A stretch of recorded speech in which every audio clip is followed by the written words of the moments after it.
The Leader of the Opposition. I thank the Prime Minister for his words. There is no greater responsibility for every member of this place than keeping Australians safe. As I've said, and Labor has demonstrated for 4 years now, when it comes to fighting terrorism and Islamist terrorism, we are all in this together.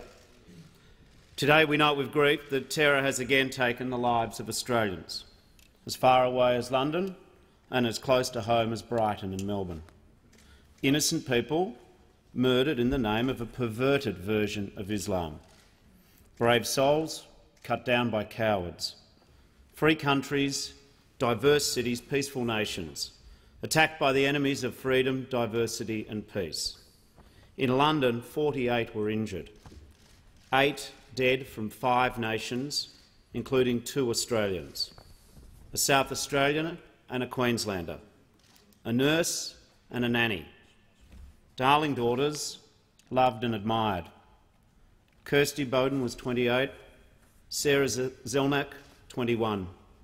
Young people, free in an old city, living out a rite of passage for so many Australians in London and New York, throughout Asia and Europe, propelled by what Kirsty Bowden described as a constant longing to go where I haven't been.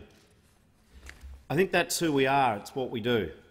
We produce bold and resilient young people, the kind of people who run towards danger bravely without a second thought for themselves, people with the courage and character to make lives away from this country, to achieve great things in other lands while always holding Australia in their heart.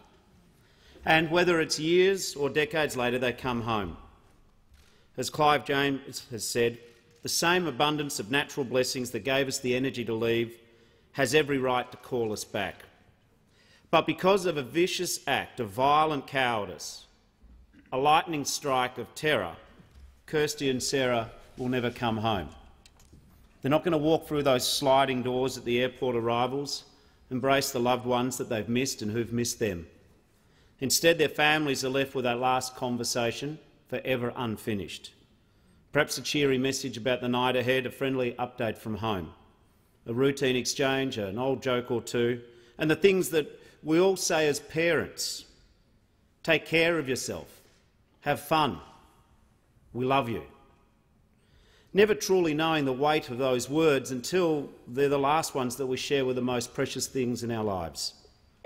No matter how much they grow up, they're always your daughter or your son, your life. As Nick Howe's mother said after he was murdered in Brighton last week, "I feel like my world has ended." Despite the swift bravery of the Victoria Police, Nick, a new husband and loving father, was killed in the name of Islamic State. Nick came to Australia in 2002, thanks to the sacrifice of his parents. He studied at Monash University. He dutifully repaid their faith by bringing them to Australia so they could be cared for in their old age. At his funeral on Saturday, he was remembered with heartfelt simplicity as a good man working hard and doing his best to be a good dad, a good husband and a good son. A good man killed by an evil deed in evil's name.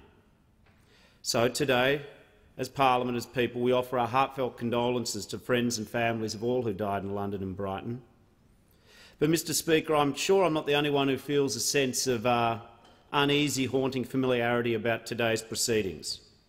Terror is random, unpredictable, alien to our values, our faiths, our way of life. And yet we've come to know a pattern, a ritual. We light our landmarks and our candles.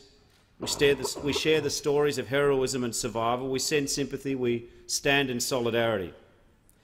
But there is value and merit to all of this, absolutely. But unity and grief is not enough. We owe the dead more than mourning. We have a responsibility to see justice done and to ensure that terrorism is prevented, defeated and eliminated. We must defeat terrorism in the open battlefield abroad. Both sides of this parliament support the international coalition mission in Iraq and Syria. Both sides of this parliament support, admire and salute the men and women of the Australian Defence Force who right now are putting their lives on the line in our country's name and for the cause of peace. And as the Prime Minister has said, Important progress is being made against the so-called Islamic State. Its territory is being eroded, its resources depleted. Australia is doing its fair share as a good international citizen to deny safe havens for terrorists, restricting their ability to export violence. We must continue to work closely with allies and friends around the world to neutralise the transnational efforts of extremist groups, including choking off their financial and communications capabilities. We need a renewed focus on cyber threats, from attacks on government institutions, breaches of individual privacy and identity theft, industrial espionage and interference in elections. And we must ensure that our agencies and security personnel are properly supported, equipped, funded and paid for the important work they do for all Australians. Mr Speaker, in the fight against terrorism we must all play a part, governments and oppositions at every level. On this issue more than any other, we should throw the politics out the window. As the Prime Minister said in his very first national security statement, this is not a time for gestures or machismo. We must be calm, clinical, professional and effective. Australians are not interested in a rhetorical arm wrestle. When real violence threatens our nation, there is nothing to be gained from a war of words. And the true test of patriotism, of our shared duty as Australian citizens, is how we work together to defeat terrorism, the practical steps we take. Terrorism has no respect for human life and no regard for our laws. So there's no point in arguing in circular arguments about jurisdiction or terminology. It's critical that we work together, using the combined resources of Commonwealth and state authorities to protect our communities, to detect and prevent terrorist attacks. I think last week's COAG meeting was encouraging, with federal, state and territory governments all making worthwhile contributions. In Victoria, we're already seeing swift action to protect public spaces of mass gathering. Premier Daniel Andrews has literally overnight set up bollards and barriers to keep landmarks and big events safe. The cooperation displayed at COAG on the issues of bail and parole for those on terrorism offences was common sense. State borders should never stop us from sharing relevant information that can save lives. When you put yourself beyond the law, then you belong behind bars. Labor will ensure that violent extremists who seek to do harm to Australians are rooted out of our society and are dealt with under the full force of the law, not to be seen on our streets if there is a continuing risk associated with them. We need to recognise this as a 21st century conflict, being fought online as well as in the streets. Terrorists are using sophisticated online strategies as well as crude weapons of violence. For a long time, Daesh has used the internet as an instrument of radicalisation. Through Twitter and Facebook, they boast of a propaganda arm that can reach into every home in the world, spreading hate, recruiting followers and encouraging imitators. And with encryption technology like WhatsApp and Telegram, they can securely communicate not just a message of violence, but instructions on how to carry it out. I acknowledge many internet providers and social media platforms already work hard to detect and remove offensive content, such as child pornography and other forms of violent crime. Facebook has created new dedicated teams, employing thousands of people specifically to monitor its Facebook live stream for this purpose. The big internet companies have very quickly become an essential part of our free democratic society. But they need to realise this is a two-way relationship. They need to be part of our society in the sense of working with us as well as taking from us. They need to see this fight as their fight, not just our fight. Not just a fight where they help when asked, but a fight in which they come to us with ideas. We need them to be proactive, not reactive. Terrorism does not self-police, so we cannot rely on a self-policing system. These tech giants must wake up to the fact that they have a position, if not the authority, to tackle the underbelly of terror propaganda. In this context, Facebook is essentially a media company, not just a platform. They are involved in what gets put up online. Ensuring that terrorism isn't enabled online will take more than just a whack-a-mole approach to removing offensive content when spotted. Our law enforcement agencies need to be equipped with the knowledge, skills and resources they need to detect and disrupt terrorism online, whether it is the recruitment, organising, financing or the spread of hateful propaganda. The Australian Signals Directorate and the Australian Cyber Security Centre have the technological ability to protect both government and small and medium business from cyber attack. And we need the ASD and the Cyber Centre to be available to support small and medium businesses as they do with government. But in order to do this, they require better support and resources from government, especially when it comes to recruiting and retaining the best personnel. This is, of course, a difficult and complex area, and there are two things we simply don't know enough to deal with properly. I refer to the use of the digital currency Bitcoin and the use of the dark web, a network of untraceable online activities and hidden websites, allowing those who wish to stay in the shadows to remain hidden. Terrorists are increasingly using this network to avoid detection, conduct planning and acquire capability and tools to carry out their evil actions. We must target this threat head-on. As terrorists adapt their methods and seek to hide online, we must ensure our agencies have the tools, resources and technology so terrorism has no place to hide. Likewise, we need to track and target terrorists as they seek to hide and obscure their financial dealings through electronic currencies like Bitcoin. We can allow them no sanctuary, no place to rest.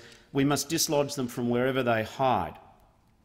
In doing this, though, we must always be mindful of the rule of law and the proper protections of our citizens. But we cannot sit back when our enemies have access to a worldwide system to educate and fund extremists.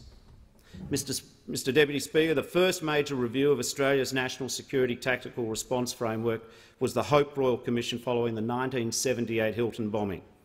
That commission rejected a third paramilitary-style force in Australia and assigned the close quarter assault role to the ADF. Back in 1978, police SWAT-type capabilities were non-existent, and as a result, officers were not trained or equipped for that kind of role. This meant that the SAS was given the task of training one of its Sabre squadrons for counter-terrorism. In the lead-up to the Sydney Olympics, the framework for calling out the ADF to assist civil authorities in incidents of terrorism was modernised in Part 3A of the Defence Act to deal with scenarios involving hostage-taking and hijacking. The history of the civil policing approach to terrorism in a hostage-taking, stronghold or hijack scenario has relied on a doctrine that the ADF call-out or police assault would not be initiated unless a hostage was injured or killed and all avenues of negotiation were closed off.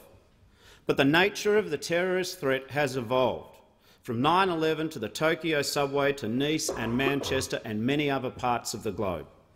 And the main aim of most terrorist incidents we see today is to cause instant mass casualties through improvised explosive devices or indeed whatever means are at hand. And when hostages are taken, such as the Lindt Cafe siege, it's right that we ask if the doctrine for waiting for a casualty is appropriate, and more broadly if the best framework exists for cooperation between the ADF and the civil police. Labor believes our counter-terror operators, trainers and enablers should be working as closely as possible with state and territory police forces to ensure that all military and civil responders are as well trained and well equipped as possible to maximise the most timely and effective action. And just as we continue to do everything in our power to protect Australians, we must do everything in our power to foster cohesion in our society. This is a responsibility we bear as national leaders and also an obligation shared by the leaders of Australia's Muslim community. The recent bombings in Kabul, killing 150, and the suicide bombing in Baghdad that claimed the life of 12-year-old schoolgirl from Thomastown, Zainab al-Habia, both prove yet again that Islamist terrorism does not respect Islam, it doesn't reflect Islam, and it claims the lives of good Muslims far too often. And the wisdom of the former director of ASIO from 2014, David Irvine, is always worth repeating in any discussion of national security, and I quote, "The tiny number of violent extremists does not represent the Islamic communities of Australia. We are talking about a few hundred aberrant souls in a community of nearly 500,000. It is grossly unfair to blame Muslims who see themselves as a committed component of Australia's multicultural community. He went on to say, "Our fight is with terrorism, not with Islam or with our Muslim community. The strongest defence against terrorism lies within the Australian Muslim community itself." Wise words indeed, Mr Deputy Speaker. We must continue to work within and strengthen the moderate voices and leaders of Australian Muslim community, and to rigorously and relentlessly detect, challenge, contest, deny and defeat any and all sources of the promotion of extreme views that incite violence. One of the most powerful weapons we can wield against the division and fear of terrorism remains our belief in an equal, inclusive, multicultural Australia. When we surrender these beliefs and values, the agents and message of terror has succeeded. Defeating the scourge of terrorism requires our every effort, our total energy and our complete unity of purpose.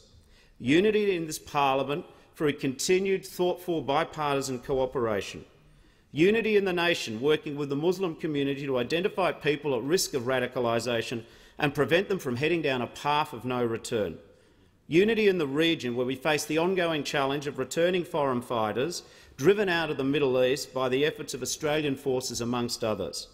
And unity with other free nations, standing against terrorism's assault on the rights of their citizens to live in peace and security. Terrorists are never so strong as they pretend, and people are always more powerful than they know. Our citizens, our values, our way of life remain the best strategy for keeping Australians safe and for defeating terrorism. It is a stern test and a hard fight, but together, united, we shall prevail. I thank the honourable Leader of the Opposition. The Minister.